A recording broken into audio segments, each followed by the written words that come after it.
హైదరాబాద్లో చలి తీవ్రత పెరిగింది. అయితే చాలా ప్రాంతాలను పొగమంచు కమ్మేసింది. పొగమంచుతో ట్యాంక్ బండ్ కొత్త అందాలు సంతరించుకుంది. వీటిని చూడడానికి క్యూ కడుతున్నారు సిటీ పబ్లిక్. పొగమంచుతో బుద్ధ విగ్రహం, సెక్రటేరియట్ ఆకర్షణీయంగా కనిపిస్తోందన్నారు. ఇక చలికాలం అంటే అందరికీ ముందుగా గుర్తొచ్చేది హైదరాబాద్లో ట్యాంక్ బండ్, నక్లెస్ రోడ్. ఈ ప్రాంతాలు అయితే ఎంతో అందంగా ఆహ్లాదకరంగా కూడా కనిపిస్తూ ఉంటాయి. ప్రస్తుతం నేనైతే ట్యాంక్ బండ్ వద్ద ఉన్నాను. గత 4 రోజుల నుంచి చలి తీవ్రత కూడా పెరుగుతూ వస్తూ ఉండడంతో జనాలు బయటికి రావాలంటేనే 1-2 సార్లు ఆలోచిస్తూ ఉన్నారు. కాకపోతే వీకెండ్ అవ్వడం, దాంతోపాటు వింటర్ సీజన్ అవ్వడంతో కూడా మనకు ఈ రోజు అయితే ఎక్కువగా జనాలు బయటికి వస్తున్నారని చెప్పుకోవచ్చు. ముఖ్యంగానైతే ట్యాంక్ బండ్ అందాలను చూడడానికి వస్తూ ఉన్నారు. చాలా వరకు ఓవైపు బుద్ధుని విగ్రహం, మరోవైపు ఇటు సెక్రటేరియట్, అదేవిధంగా అంబేద్కర్ స్టాచ్యూ.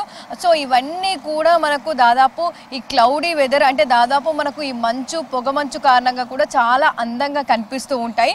అందుకోసం అని చెప్పేసి ఇట్లాంటి వెదర్ని ఆహ్వాదించడానికి ఎక్కువగా వస్తూ ఉన్నారు. ఇక ఈ రోజు ఆదివారం అవడంతో కూడా చాలా మంది ఇటు కాలేజ్ స్టూడెంట్స్ కావచ్చు, దాంతోపాటు సైక్లింగ్ చేసే వాళ్ళు కావచ్చు, వాకింగ్, జాగింగ్ చేసే వాళ్ళ సంఖ్య కూడా పెరుగుతూ వస్తుందని చెప్పుకోవచ్చు. చాలా వరకు వచ్చి ఇక్కడ సెల్ఫీలు కావచ్చు, అదేవిధంగా రీల్స్, ఫొటోస్ అయితే దిగుతూ ఉన్నారు.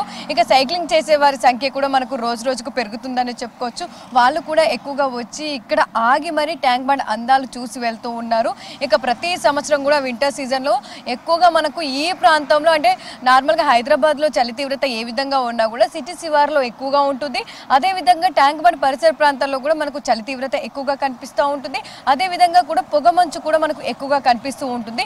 దీంతో చలి ఉన్నప్పటికీ కూడా చాలా వరకు ఫుల్ కవర్ చేసుకునే అంటే స్వెటర్స్ కావచ్చు, మంకీ క్యాప్స్ కావచ్చు, సో ఏ విధమైన మనకు చలికి సంబంధించి కూడా అన్ని రకాల జాగ్రత్తలు పాటిస్తూ కూడా ఎక్కువగా జనాలు వస్తూ ఉన్నారు. సో వారి సంఖ్య కూడా మనకు పెరుగుతూ వస్తుందని చెప్పుకోవచ్చు. ఇక జాగింగ్, వాకింగ్ చేసే వారి సంఖ్య మాత్రం మనకు పెరుగుతూ వస్తున్నప్పటికీ కూడా చాలా వరకు మనకు ఉదయం సమయంలో తగ్గుతుందని చెప్పుకోవచ్చు.